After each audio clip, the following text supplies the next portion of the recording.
ब्राह्मण देवता, हम माता आदि शक्ति के तृतीय स्वरूप की कथा सुनने के लिए अति आतुर हैं।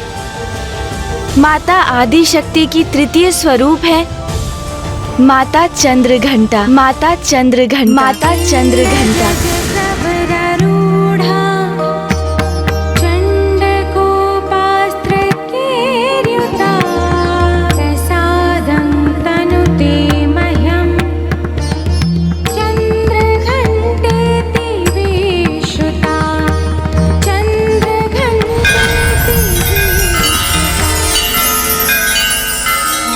नवरात्रि के तृतीय दिवस अर्थात आज के दिवस माता चंद्रघंटा की पूजा होती है। और आज के दिवस साधक का मन मणिपूरक चक्र अर्थात तृतीय चक्र में स्थित होता है। चंद्रघंटा, कितना अनोखा नाम है माता के इस स्वरूप का।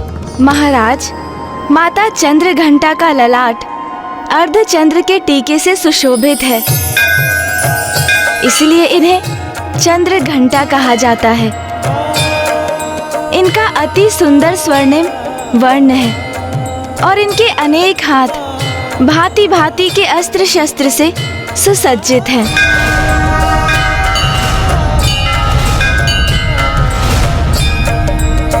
ब्राह्मण देवता, आपने हमें ये तो बता दिया कि माता के इस स्वरूप के नाम में चंद्र का समावेश क्यों हुआ, किंतु उनके नाम में घंटा शब्द के जुड़ाव का क्या अभिप्राय है?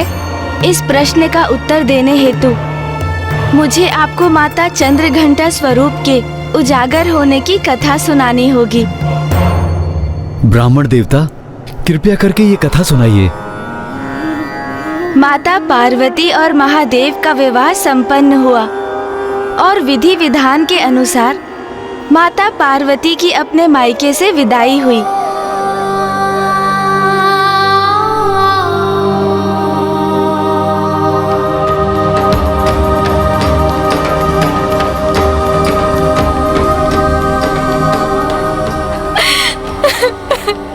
स्त्री के जीवन का सर्वाधिक महत्वपूर्ण एवं अत्यंत अद्भुत परिवर्तन होता है ये, जब एक कन्या विवाहिता रूप में प्रथम बार अपने मायके से ससुराल जाती है।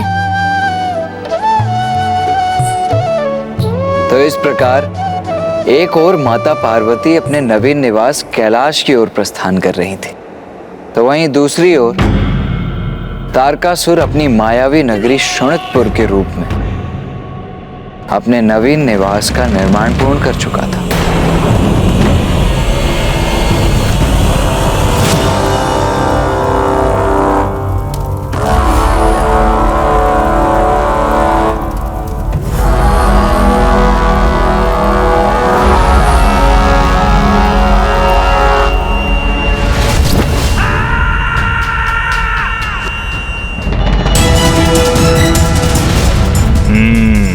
उचित है, श्रेष्ठतम है मेरा ये मायावी नगर और मेरा ये भवन, जिसकी माया किसी को भी भ्रमित कर सकती है।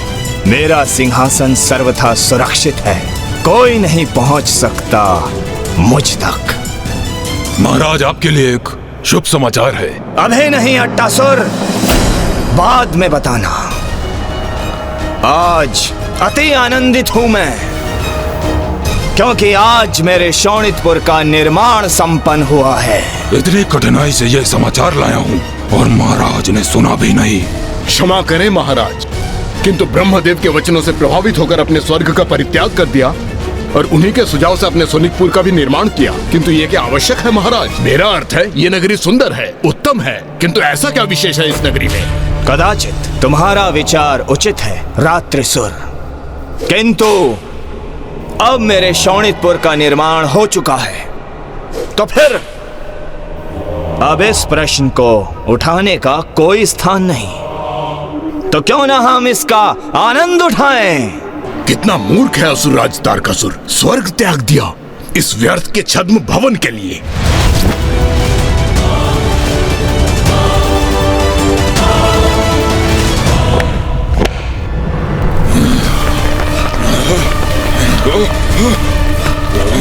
अरे ये क्या हुआ? ये कैसी ध्वनि है और ये भूकंप कैसा?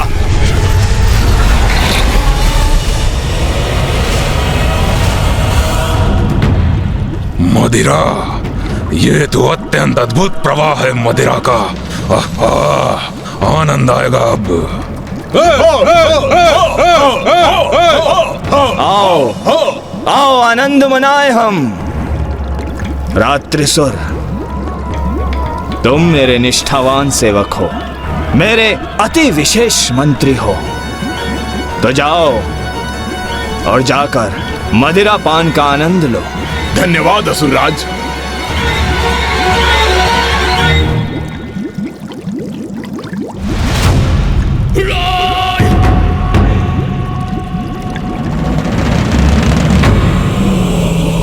एक और तारकासुर अपने नवीन निवास शोणितपुर के निर्माण की प्रसन्नता में डूबा था, तो वहीं दूसरी ओर माता पार्वती महादेव के संग उनके निवास कैलाश पहुंची, जहां अब उनके समक्ष चकित कर देने वाला दृश्य था। देवी पार्वती, अपने दाहिने पांव से कलश को झुकाकर अपने नवीन आवास में प्रवेश कीजिए।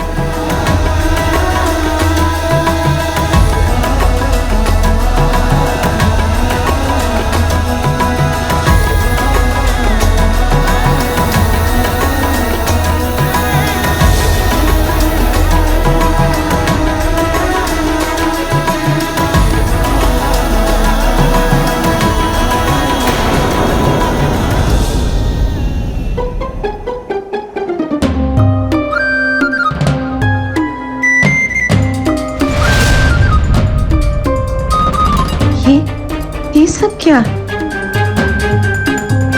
देवी पार्वती, अब अपने इस निवास को आपको ही संभालना होगा, और प्रतीत होता है कि आपके समक्ष एक बहुत बड़ी चुनौती है, जिसका सामना आपको स्वयं ही करना होगा।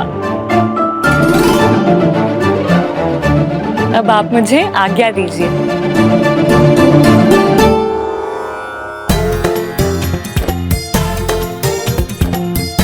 माते, माते। किंतु ये जल तो स्वच्छ नहीं है। नहीं माते, पानी तो ऐसा ही देता होना चाहिए माते, दे दिए। तोतला जी, आप समझे नहीं, माता को जल नहीं चाहिए। उती तो फिर। स्वामी, मुझे ज्ञात है पार्वती, तुम यात्रा से थक गए होंगे, इसलिए अब थोड़ी देर विश्राम कर लो।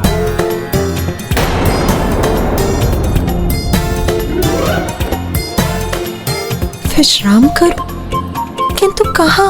माते आइए, मैं आपको भवन दिखा देता हूँ, आइए ना। माता, तोतला जी का आशय है कि वो आपको संपूर्ण भवन दिखाना चाहते हैं। आइए। अब देखने को और शेष रह क्या गया है?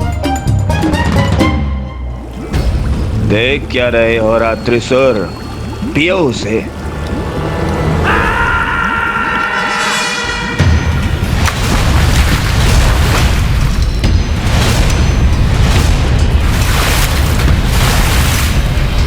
मदिरा पान तो मैं भी करूंगा। रुको अट्टासुर, अपनी बारी की प्रतीक्षा करो। कार्य सभी मैं करूं, और विशेष रहे ये रात्रिसुर मदिरा पान का आनंद ले। महाराज मुझे एक तुच्छ सेवक के समान ही समझते हैं, जो बस प्रतीक्षा ही करे अपनी बारी की।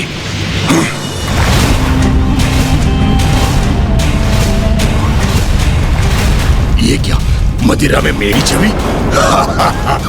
जल में प्रतिबिंब देखा सुना था, किंतु मदिरा में प्रतिबिंब प्रथम बार देखा है।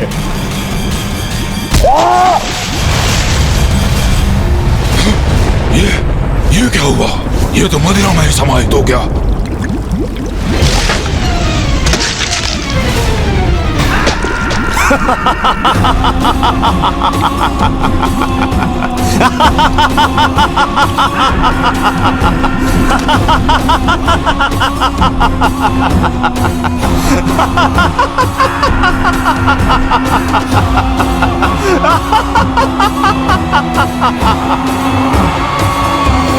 अपने मन में मुझे मूर्ख कह रहा था वो, मुझे, किंतु अब उसे ज्ञात हो गया होगा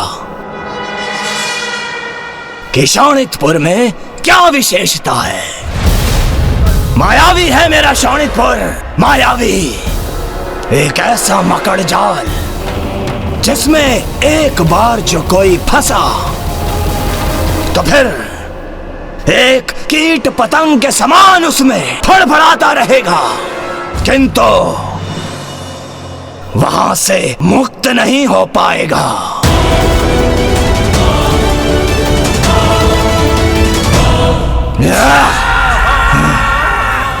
अट्टासुर, क्या समाचार देने वाले थे तुम मुझे? महाराज, यही ना कि महादेव और देवी पार्वती का विवाह संपन्न हो चुका है और वो कैलाश पर्वत की ओर प्रस्थान भी कर चुके हैं, किंतु मात्र कैलाश जाने से क्या होगा? अरे पुत्र तो प्राप्त नहीं हुआ है ना, और वो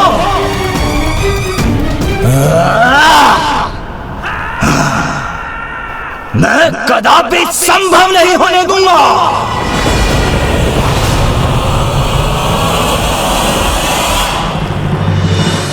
तो क्या तारकासुर के पास महादेव और माता पार्वती के विवाह का समाचार पूर्व से ही था?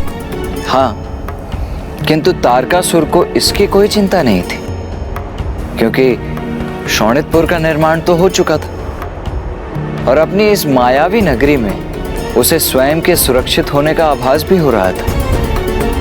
और उधर कैलाश में माता पार्वती प्रथम बार अपने जीवन में सब कुछ अस्त व्यस्त देख रही थी। आइए माते, आइए माते, ये देखिए, ये अपना सुंदर लतोई दल।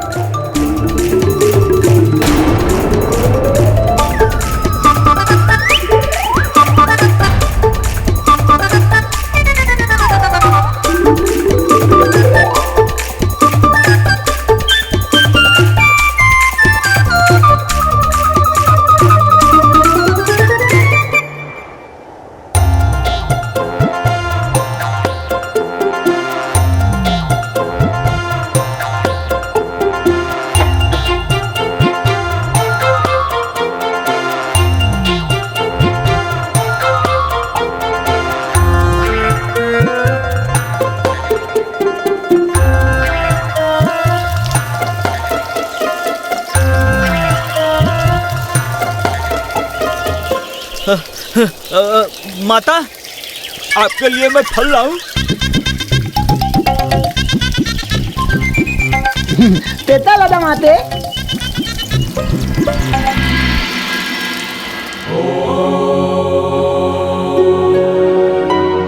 इन सब के मध्य स्वामी ध्यान मग्न है। स्वामी,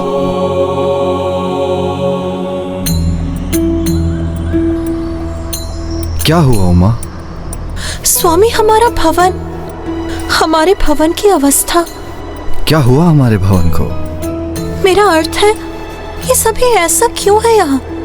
यहाँ कुछ भी सुव्यवस्थित नहीं, सभी कुछ अस्त व्यस्त है।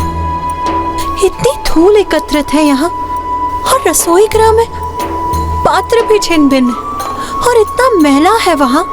ऐसा प्रतीत हो रहा है कि कितने समय से उसे किसी ने बुहारा तक नहीं, और रसोई घर में भोजन नहीं है, स्वच्छ जल नहीं है, और सभी का वो तो अपनी इच्छा अनुसार जहां तहां निद्रा में लीन। तो ये है आपकी चिंता का कारण? हाँ स्वामी। प्रिय, बाहर से मलिन प्रतीत होने वाला भीतर अपार सुंदरता को जन्म दे सकता है। कमल पुष्प भी कीचड़ में ही फलता फूलता है और खिलकर अपनी सुंदरता बिखेरता है। मैं तो व्यवस्था अव्यवस्था की विचार आभास दोनों से ऊपर हूँ, किंतु यदि आपकी चिंता यह है कि आप विश्राम कहाँ करेंगी? विश्राम, निद्रा, उसका तो विचार भी नहीं है मेरे मन में। आपने मेरी चिंता ध्यान से नहीं सुनी स्वामी। पार्वती, मैं तो यहाँ इस वृक्ष के नीचे ही वास करता हूँ, किंतु मैं आपकी चिंता अवश्य समझ सकता हूँ और उसका निवारण करने हेतु मैं अभी नंदी को आदेश देता हूँ कि वो आपके लिए एक विशेष कक्ष का निर्माण करे। और अब आप भी इन व्यर्थ के विचारों को त्यागिए उमा। और मेरे साथ यहाँ बैठकर ध्यान करने का प्रयास करिए, क्योंकि ध्यान करने से सभी चिंताएं स्वतः मिट जाती हैं। नहीं स्वामी, आपका ध्यान अत्यंत महत्वपूर्ण है, किंतु जो मैं कह रही हूँ वो भी अत्यंत महत्वपूर्ण है। और नंदी जी जो कर सकते हैं वो मुझे ज्ञात हो चुका है, और मैं ये भी समझ चुकी हूँ अब जो कुछ भी करना है मुझे स्वयं ही करना है।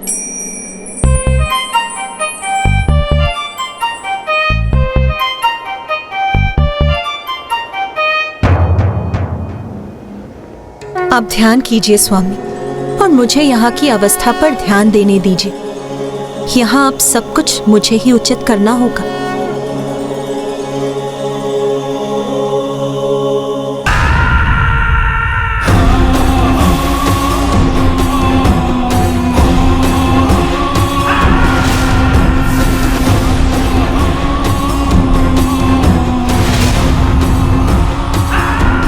ये क्या? असंख्य अंड महाराज, ये क्या है? वृद्ध हो गए हो तुम मट्टासुर, इसलिए ये समझने में असमर्थ हो कि ये मेरे नवीन असुर हैं।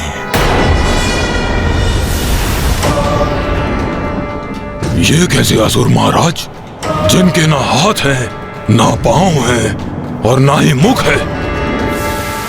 तन से ही नहीं, मन से भी वृद्ध हो चले हो तुम मट्टासुर। अभी अंडे से बाहर आने वाले नवजात असुर हैं ये, और जब ये बाहर आएंगे तीव्र रक्त पिपासा होगी इनकी। समय आ गया है मेरे सुंदर असुरों, आओ बाहर आओ।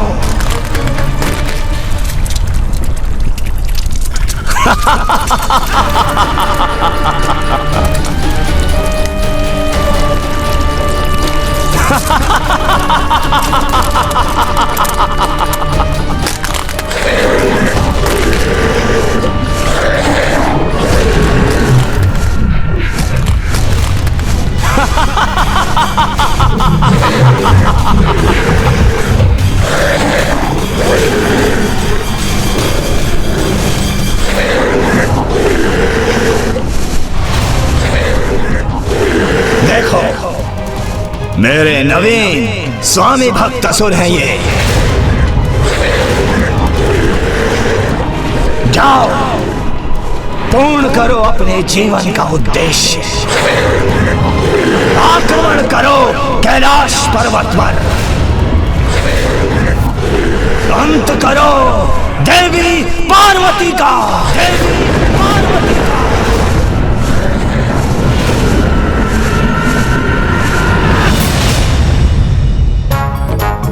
क्या स्वादिष्ट खाने के स्वप्न आ रहे हैं। अरे, स्वप्न में भी तुम्हारे स्वभाव की तुच्छता नहीं गई। स्वप्न भी देखा तो मात्र इसी का। अच्छा, तो निद्रा में भी इन्हें भोजन के ही स्वप्न आ रहे हैं। अरे वाह, इतना स्वादिष्ट भोजन।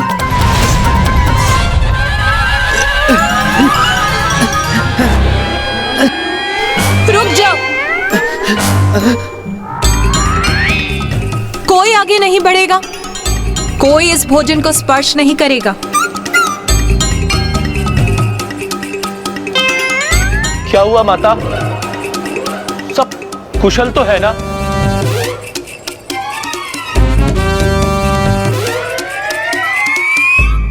माता, ये मिष्ठान, ये पकवान आपने स्वयं तैयार किए?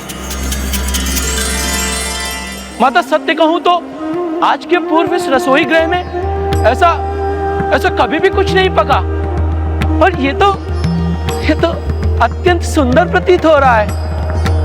माता, हमें बहुत भूख लगी है, क्या हम ये भोजन ताले?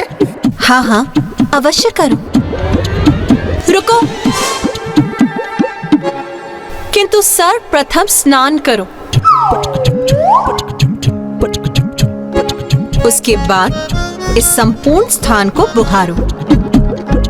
हम सभी एक स्वच्छ स्थान पर शिवलिंग की स्थापना करेंगे।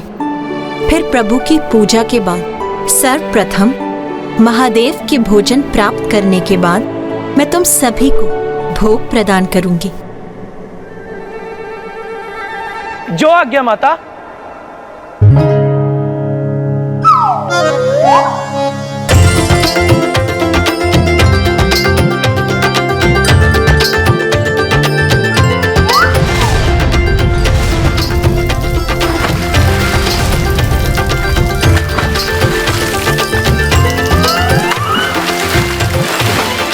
यदि मैंने इन गणों को अपना कार्य संपन्न करने की प्रतीक्षा की तो कदाचित मुझे अनंत काल तक ही प्रतीक्षा करनी होगी।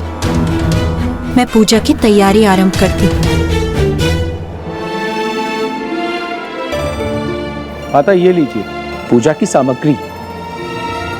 एक ओर माता कैलाश की अवस्था में सुधार ला रही थी, तो दूसरी ओर तारकासुर के नवजात असुर माता को क्षति पहुंचाने हेतु कैलाश की ओर बढ़ रहे थे। यह अखंड ज्योत कैलाश को सदा प्रकाशित करती रहे।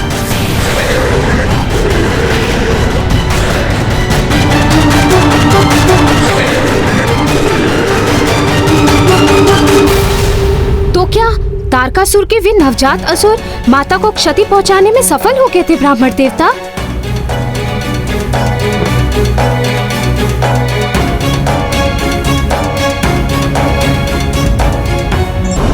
माता चंद्रघंटा का विवाह माता पार्वती के रूप में महादेव से होने के पश्चात वे अपने नवीन निवास कैलाश तो पहुंच गयीं, किंतु वहां चारों ओर सब कुछ अस्त व्यस्त देखने के पश्चात उन्होंने तत्काल गणों को सब कुछ पुनः सुव्यवस्थित करने के कार्य में लगा दिया और माता स्वयं शिवलिंग की पूजा स्थापना करने में जुट गयीं।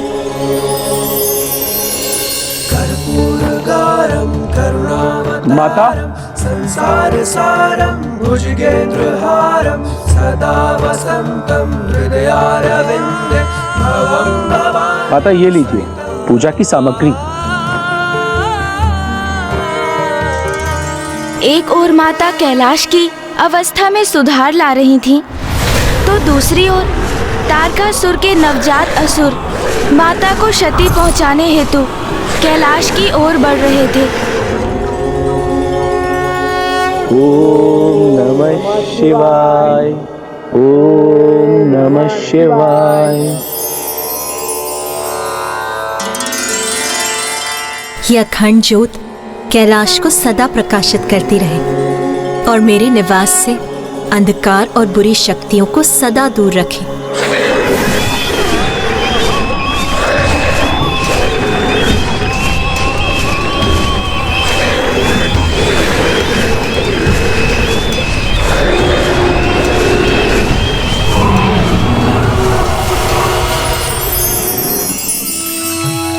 ओम नमः शिवाय, ओम नमः शिवाय, ओम नमः शिवाय, ओम नमः शिवाय, महेश्वराय नागेंद्रहाराय त्रिलोचनाय भस्मांगरागाय महेश्वराय नित्याय शुद्धाय दिगंबराय तस्मै नकाराय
चंद्र घंटा घंटे की नाद से पाप विनाश हरती सारी विपदा है माँ, हरती सारी विपदा है माँ, हरती सारी विपदा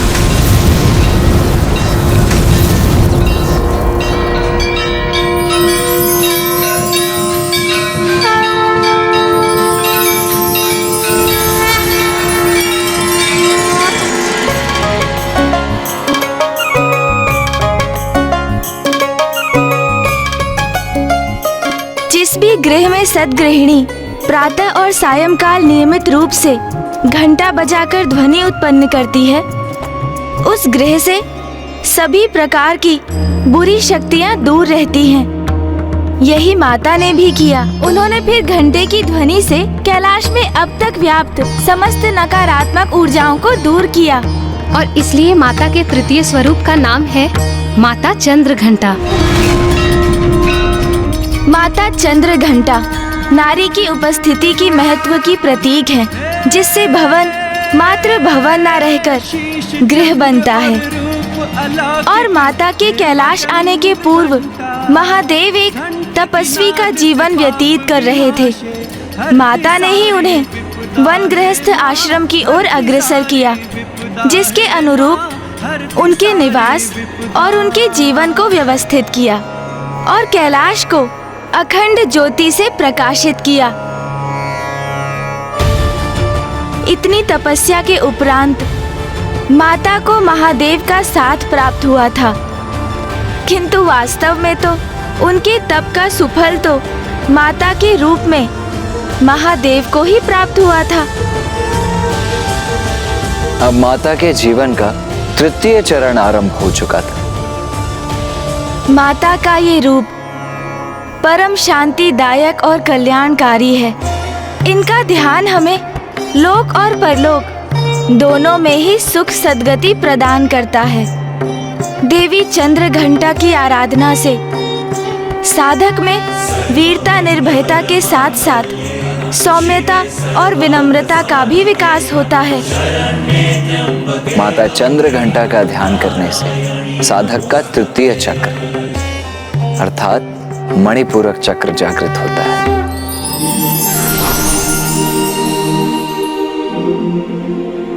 तृतीय चक्र अर्थात मणिपूरक चक्र हमारे विवेक को जागृत कर उसके चरम पर ले जाता है हमें।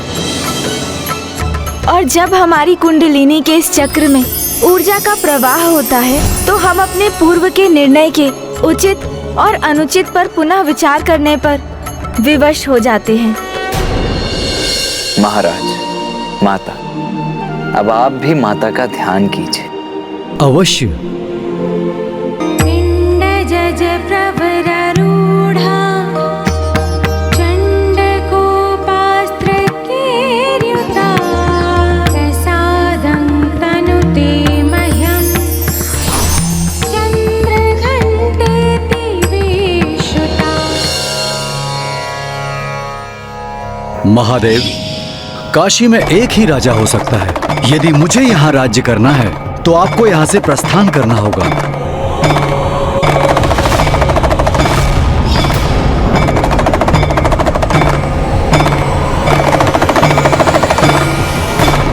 क्या हुआ महाराज, आप कुशल तो हैं?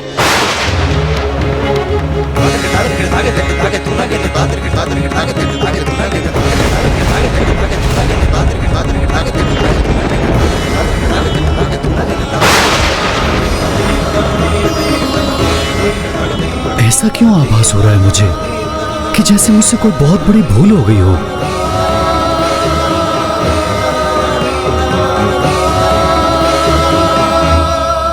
अब हम माता की आरती करेंगे।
चंद्र और रूप अलौकिक है माँ चंद्र घंटा। घंटे की नाद से पाप विनाश हरती सारी विपदा है माँ, हरती सारी विपदा है माँ, हरती सारी विपदा। कल प्रातः हम माता के चतुर्थ स्वरूप की कथा सुनेंगे। चतुर्थ स्वरूप अर्थात चतुर्थ दिवस। हर दिवस के साथ मुझे ज्ञान के साथ ग्लानि का आभास क्यों हो रहा है?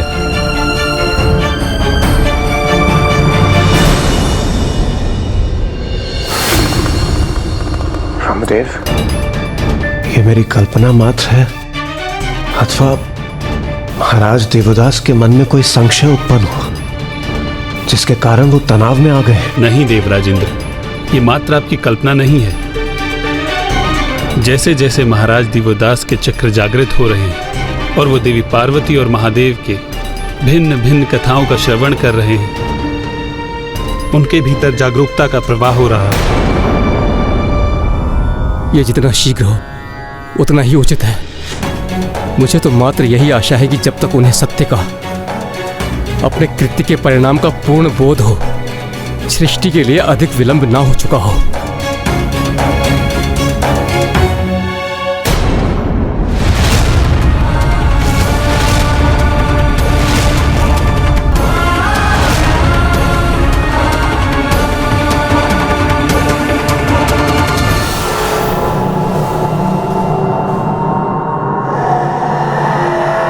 काशी में मात्र एक ही राजा रह सकता है, फिर वो काशी राजा आप हैं अथवा मैं। इसका निर्णय मैं आप पर छोड़ता हूँ प्रभु। और यदि राजा बनने का कर्तव्य मुझे पालन करना है तो आपको काशी छोड़कर जाना होगा महादेव, तो आपको काशी छोड़कर जाना होगा महादेव।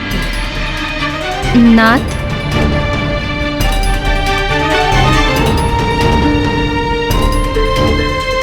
नाथ, मैं पूजा के समय से देख रही हूँ आप बहुत तनावग्रस्त प्रतीत हो रहे हैं। सब कुशल तो है ना?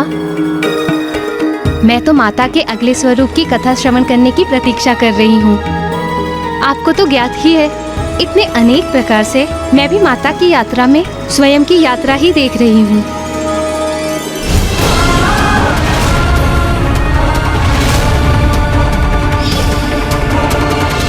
आज जीवन में मुझे पहली बार आभास हो रहा है कि जैसे मुझसे कोई भूल हुई है। भूल? आपसे? कौन सी भूल महाराज? ये तो मुझे भी ज्ञात नहीं। नहीं नाथ, आपसे कोई भूल हो ये कैसे संभव है? आप काशी के महाराज हैं। न्यायप्रियता और धर्मप्रायणता के उत्कर्ष उदाहरण हैं आप।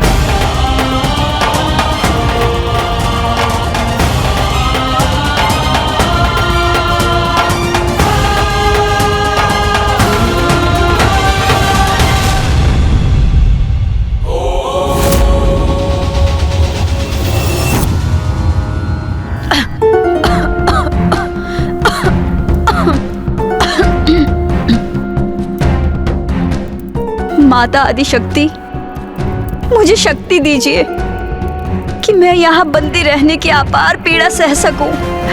मुझसे रहे ब्रह्मदेव एवं देवगण को तो और भी अधिक कष्ट होता होगा।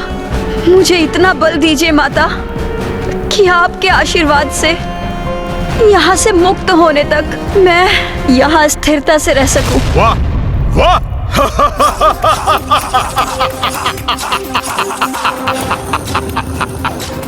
वेद माता, बड़ी निस्वार्थ प्रार्थना की है तुमने। वेद की देवी, सुनो मेरा सुझाव। देवताओं की चिंता छोड़ो और अपनी चिंता करो, क्योंकि तुम्हें मुक्त कराने यहां कोई नहीं आएगा। ना वो देवता और ना ही तुम्हारी आदि शक्ति माता। मुझे विश्वास है माता पर, इसलिए मुझे अपनी कोई चिंता नहीं। किंतु तुम अवश्य अपनी चिंता करो दुर्गमासुर। तुम्हारे पास जो समय है उसका सदुपयोग करो, क्योंकि तुम्हारा अंत निश्चित है। क्योंकि यदि माता यहाँ नहीं पहुंची तो अवश्य उसके पीछे कोई बड़ा कारण है। माता तुम्हारा विनाश करने अवश्य यहाँ पहुंचेंगी, तब तुम्हें क्षणिक अवकाश भी प्राप्त नहीं होगा।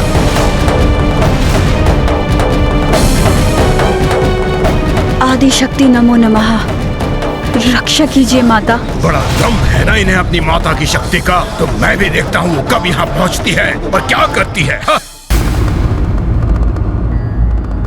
प्रथम पूज्य गणेश जी और देव सेनापति कुमार कार्तिकेय नवरात्रि की चतुर्थी की पूजा आरंभ करने ही वाले हैं। हमें भी तैयारियां प्रारंभ करनी चाहिए। ब्रह्मदेव, नारायण, वेद माता के बिना हम देवता निरंतर अशक्त और लाचार होते जा रहे हैं। और गणेश जी और कुमार कार्तिकेय माता की कथा सुना रहे हैं। प्रभु, अभी तो नवरात्रि का चतुर्थ दिवस ही है, किंतु हमें अब अपनी समस्या के निदान हेतु और प्रतीक्षा करना कठिन हो रहा है। देवगण, आपका कष्ट भली भांति ज्ञात है हमें, किंतु आप तनिक वेद माता की वेदना की कल्पना कीजिए, जो दुर्गमासुर की बंदी है। देवी आदिशक्ति की पीड़ा का विचार कीजिए, जो काशी में अकेले रहकर महादेव से विलग होने की पीड़ा सह रही है। और स्वयं महादेव को देखिए, जो इतने व्यग्र, जो उनके वश में है, वो सभी कर रहे हैं गणेश और कुमार कार्तिकेय। उनकी शक्ति माता की भक्ति है। आप भी माता में अपना विश्वास स्थिर रखिए और पूर्ण भक्ति भाव से नवरात्रि पूजन संपन्न कीजिए और विश्वास रखिए, भक्त की भक्ति कभी असफल नहीं होती। मुझे क्षमा कर दीजिए ब्रह्मदेव। नारायण, मैं हताश और निराश हो रहा था, इसलिए क्षण भर के लिए अपना धैर्य खो बैठा।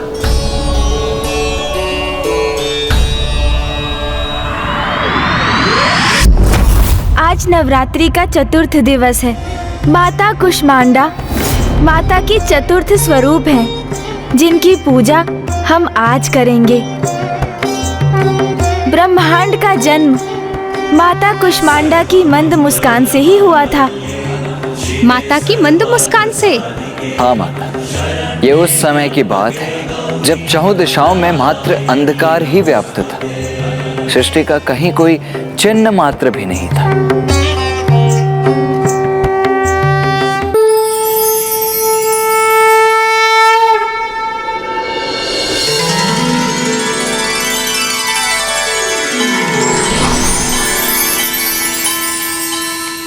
चंद्र भी पूर्ण हो गया, माथे की शोभा,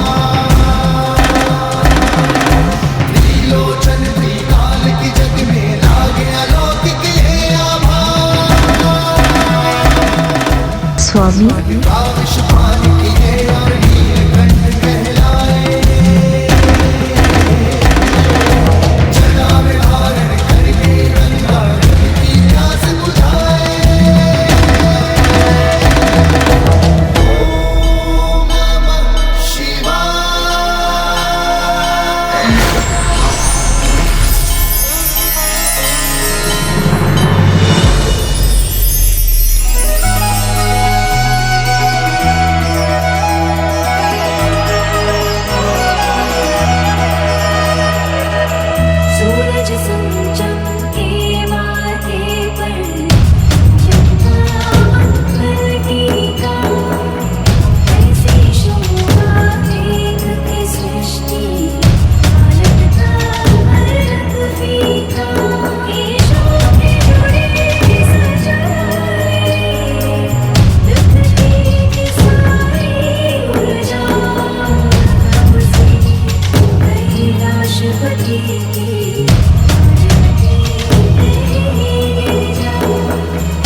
नामक स्त्री प्रतीक है एक सुखी संपन्न परिवार का, और माता के लिए परिवार तो पूरी सृष्टि थी।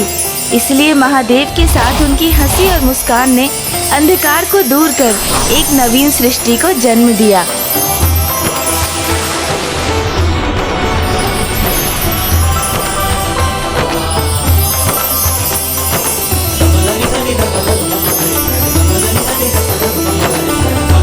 अद्भुत।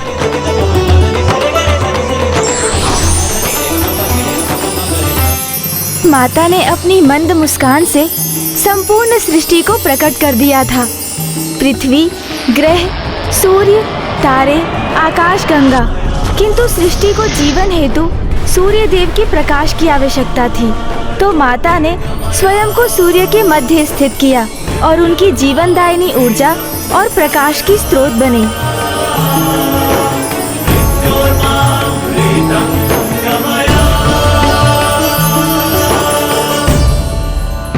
माता आदि शक्ति उन देवाधिदेव महादेव की सहचारिणी थी, जिन्हें कभी किसी के प्रति आसक्ति नहीं हुई थी।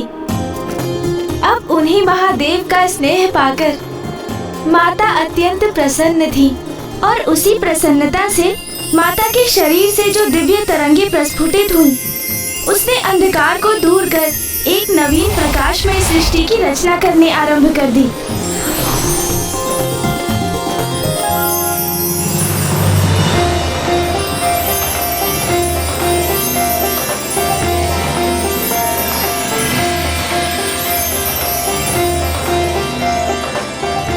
समस्त गण, गंधर्व, देवता आदि का सम्मान पाकर माता की प्रसन्नता सरल हास्य के रूप में फूट पड़ती थी। माता के उसी आनंद ने अनेकों सुंदर रंगों में रंग दिया था कैलाश को।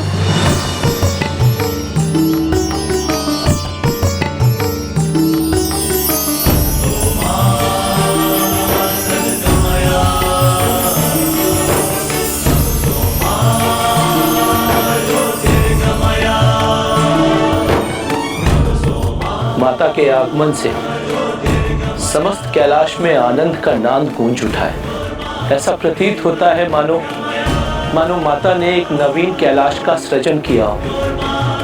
मेरी प्रभु से यही प्रार्थना है कि माता सदैव इसी प्रकार से आनंदित रहे, क्योंकि उन्हीं की प्रसन्नता के कारण ही समस्त कैलाश आनंद से झूम उठा है। माता कुष्मांडा की मुस्कुराहट इसकी भी प्रतीक है कि एक नारी की मुस्कान से ही पुरुष का संसार संपूर्णता को प्राप्त करता है।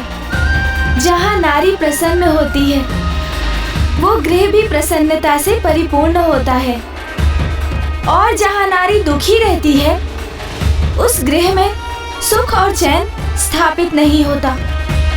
इसलिए नारी को कभी दुखी नहीं करना चाहिए, सदा नारी का सम्मान करना चाहिए। ब्राह्मण देवता, मैं तो अपने पति देव को सदा यही कहती आई हूँ कि अपनी पत्नी को सुखी रखिए, क्योंकि मैं मुस्कुराऊंगी तो राजभवन में सदा प्रसन्नता स्थापित रहेगी।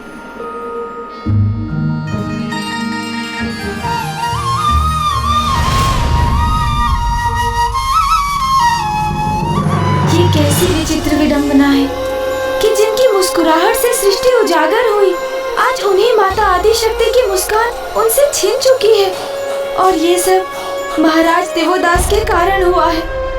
मेरी माँ प्रसन्न नहीं रहेंगी तो काशी में भी कहाँ समृद्धि हो सकेगी।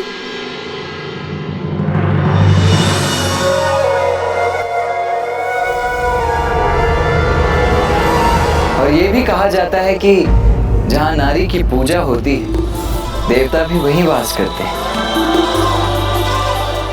और सत्य तो ये भी है कि नारी ही संसार की शक्ति है। सूर्य ब्रह्मांड की आत्मा है और सूर्य की शक्ति है माता कुष्मांडा।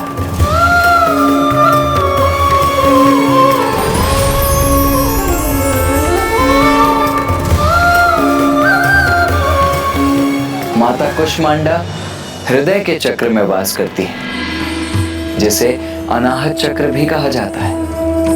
ये तो सर्वथा उचित है कि माता कुष्मांडा सूर्य के हृदय में निवास करती हैं। इसीलिए वो समस्त ऊर्जा का स्रोत भी हैं। इसीलिए नवरात्रि के चतुर्थ दिवस पूर्ण हृदय से माता कुष्मांडा की पूजा करनी चाहिए। इनकी पूजा से रोग और शोक दोनों का ही नाश होता है तथा आयु, यश, बल और आरोग्य की प्राप्ति होती है और जीवन काल के उपरांत परम पद की भी प्राप्ति होती है। तो आइए अब हम माता कुष्मांडा की पूजा करते हैं।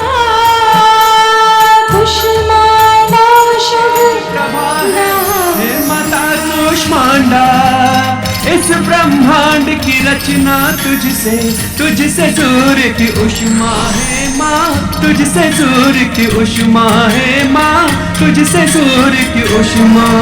यदि मुझे यहाँ राज्य करना है तो आपको यहाँ से प्रस्थान करना होगा।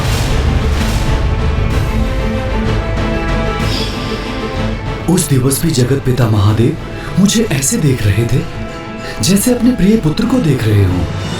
जब अनाहत चक्र निर्वाध रूप से कुंडलिनी की ऊर्जा से प्रकाशित होता है तो तब व्यक्ति अपने अहंकार के भाव से पूर्णतः रिक्त होकर संबंधों की असीम गहराइयों को समझकर उन्हें स्वीकार कर लेता है।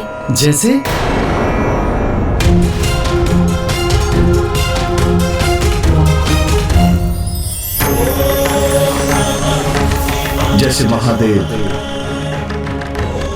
केवल ईश्वर ही नहीं जगत पिता है, वो अहंकार से सर्वथा परे हैं। सभी चराचर जीव उनकी संतानें हैं। यदि उनकी संतान महादेव से कुछ मांग ले तो स्वयं अपार कष्ट सहकर भी वो अपनी संतान को कभी निराश नहीं करते। महादेव, महादेव। प्रतीत होता है कि अनाहत चक्र के प्रकाशित होने से आपको भी इस सत्य का स्वतः आभास हो ही गया कि वो महादेव ही तो है, जगत पिता।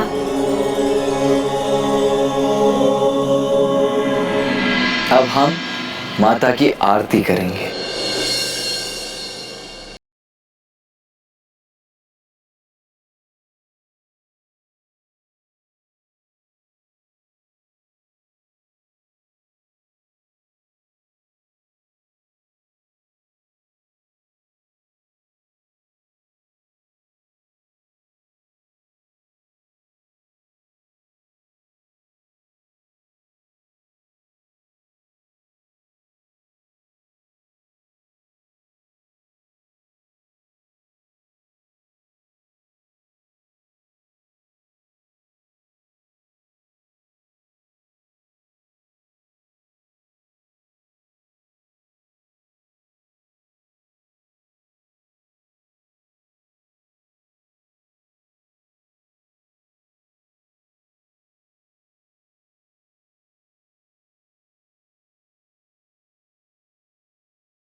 अद्भुत तेज प्रभा है हे माता कुष्मांडा, इस ब्रह्मांड की रचना तुझसे सूर्य की उष्मा है माँ, तुझसे सूर्य की उष्मा है माँ, तुझसे सूर्य की उष्मा। महाराज, माता, कल नवरात्रि का पंचम दिवस है और कल हम माता के पंचम स्वरूप स्कंद माता की कथा सुनेंगे।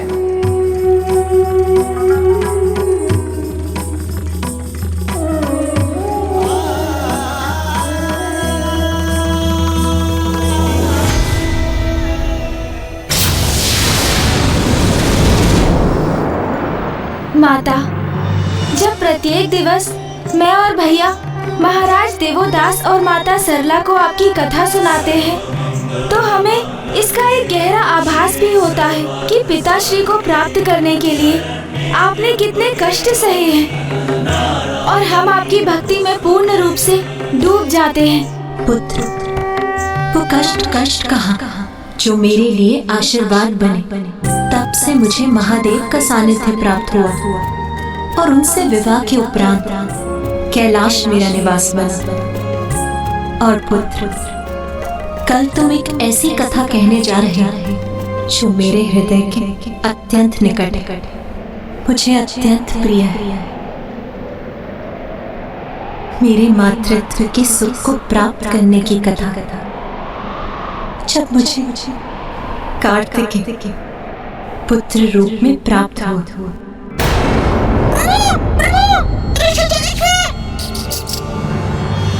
क्या हुआ मूषक जी? क्या हुआ है ऋषिवर को?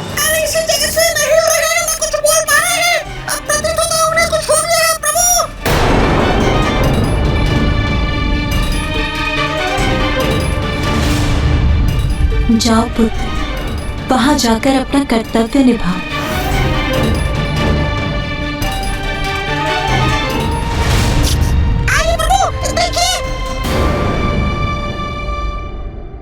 भैया, ऋषिवर के अभी प्राण शेष है, किंतु ये अस्वस्थ प्रतीत हो रहे हैं। हमें शीघ्र ही धन्वंतरी जी का आवाहन करना चाहिए। उचित है गणेश।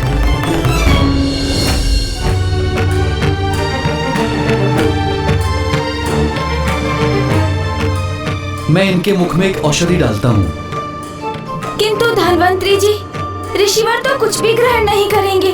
उन्होंने निर्जल और निराहार रहने का संकल्प लिया है। उस अवस्था में मैं लेप लगाकर इनका उपचार करने का प्रयास करता हूँ।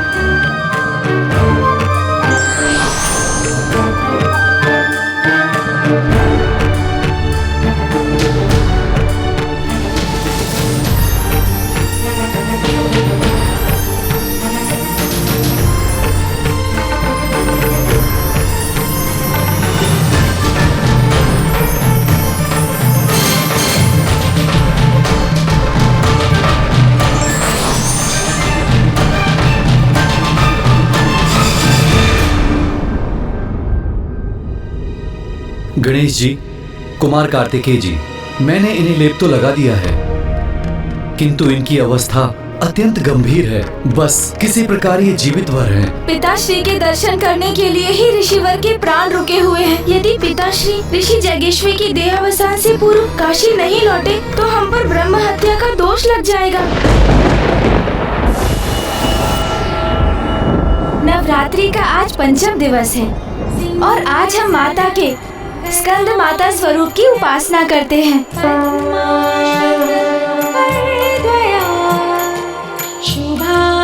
इस स्वरूप में माता पार्वती की गोद में भैया कार्तिकेय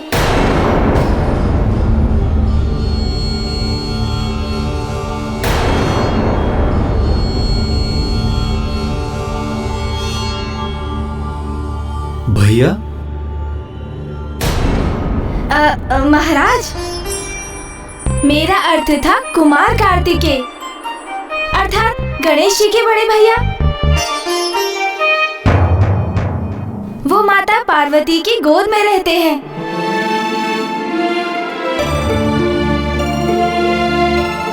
अर्थात माता को इस स्वरूप में मातृत्व सुख प्राप्त हुआ। माता बनने का सुख अवश्य प्राप्त किया उन्होंने, किंतु साधारण नारियों की भांति नहीं। अर्थात माता ने गर्भ धारण कर कुमार कार्तिकेय को जन्म नहीं दिया।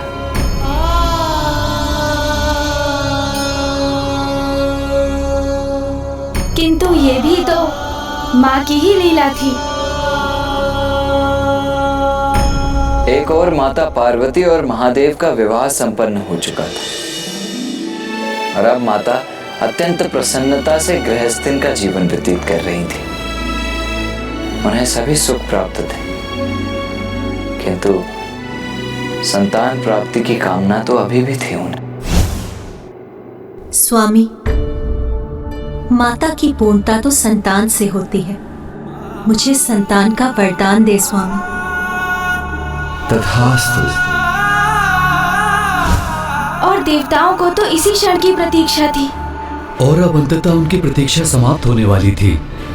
महादेव और माता पार्वती का वो पुत्र जन्म लेने वाला था जो तारकासुर का अंत करने वाला था। और ऐसा ही होता, किंतु क्या ब्राह्मण देवता? देवताओं ने इसमें एक और अवस्था जोड़ दी। महादेव ने माता पार्वती को संतान प्राप्ति का वरदान दे ही दिया। शीघ्र ही वो एक पुत्र को जन्म देंगी। इसी शुभ घड़ी की प्रतीक्षा तो हम सभी इतने वर्षों से कर रहे थे, क्योंकि अब अंततः उस तारकासुर के आतंक का अंत होने ही वाला है। इंद्रदेव, सूर्यदेव, तारकासुर का अंत तो हो जाएगा, किंतु एक नवीन समस्या का भी जन्म होगा जिस पर अभी तक आपका ध्यान नहीं गया।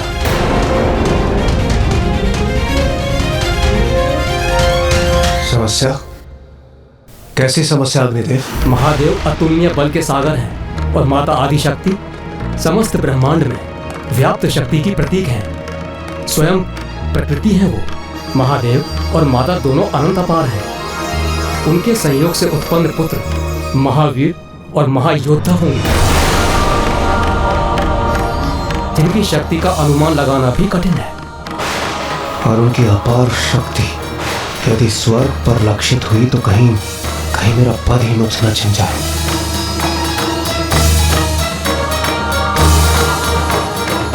इस समस्या का हमें कोई न कोई उचित समाधान ढूंढना ही होगा। तारकासुर का वध करने हेतु हमने स्वयं के लिए एक महासंकट को आमंत्रित कर लिया है।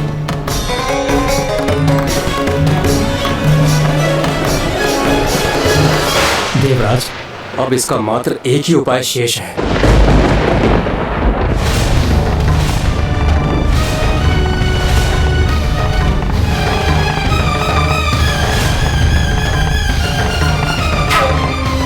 महादेव, तारकासुर के आतंक से हमारी रक्षा कीजिए प्रभु। केवल आप ही का पुत्र उसका अंत कर सकता है। आपका ऐसा पुत्र महादेव जो केवल आप ही के अंश से उत्पन्न हो, जिसमें माता पार्वती की कोई भूमिका और कोई योगदान न, कोई भूमिका और कोई योगदान न, कोई भूमिका और कोई योगदान न।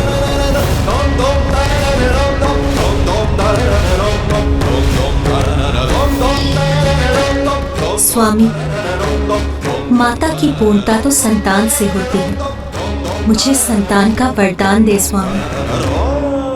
तथास्तु, तथास्तु।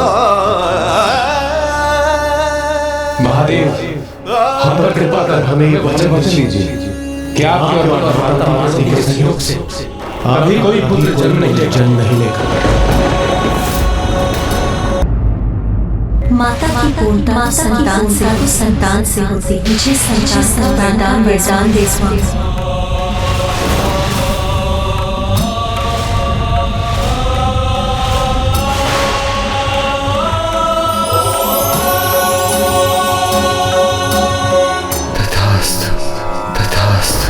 जब माता पार्वती को ज्ञात हुआ कि महादेव ने देवताओं को क्या वचन दिया है, तो वो अत्यंत कुपित हुई।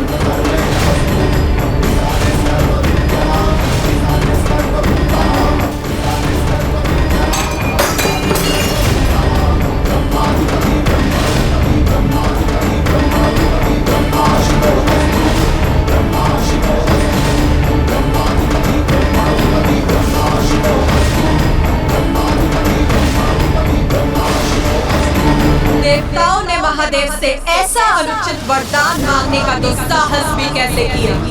मैं उन्हें श्राप देती हूँ। आज के बाद देवता भी अपने पत्नियों के योगदान से अपनी संतान की उत्पत्ति के सुख से वंचित रहेंगे।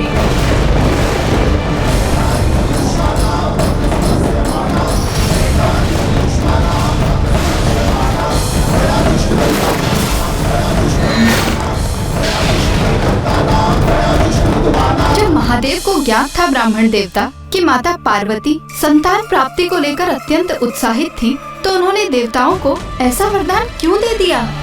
शिवलीला, शिवलीला, शिवलीला। तथास्तु, तथास्तु।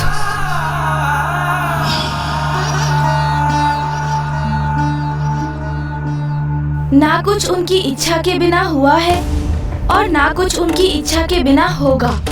अर्थात ब्राह्मण देवता, इस वरदान के पीछे भी महादेव की कोई लीला छिपी हुई थी। आपने सर्वथा उचित समझा महाराज। वास्तविकता में इस घटना के पीछे पूर्व काल में घटित एक प्रसंग था। एक बार महादेव और माता पार्वती भ्रमण कर रहे थे।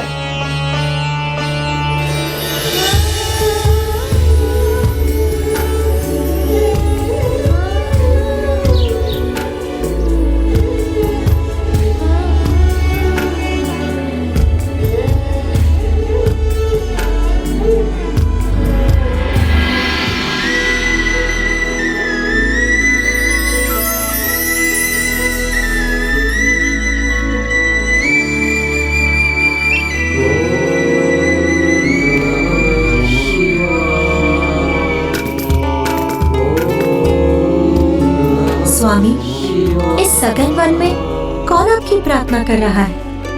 संगदिक ऋषि। अच्छा, तो अब समझी मैं। मेरे साथ भ्रमण पर निकलना तो मात्र एक बहाना था। वास्तविकता में तो आपको आपके भक्तों से भेंट करने की इच्छा यहाँ खींच लाई। कहिए, उचित कह रही हूँ ना मैं स्वामी? महेश्वरी, भक्त भगवान के दर्शन के लिए जितने आतुर होते हैं, उतने ही आतुर भगवान भी भक्त से भेंट करने के लिए होते हैं। तो चलिए ना, मैं भक्त और भगवान के मध्य आऊं, ये मुझे कदापि स्वीकार नहीं।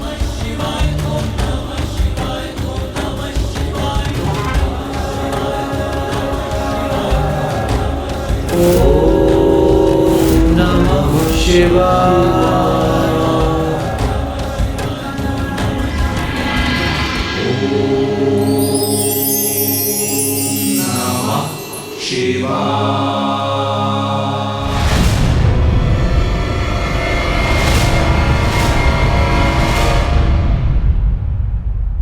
हमारी प्रत्येक इच्छा पूर्ण हो यह आवश्यक नहीं, किंतु उसके पीछे अवश्य कोई ना कोई बड़ा कारण छिपा होता है, यह समझने की आवश्यकता है।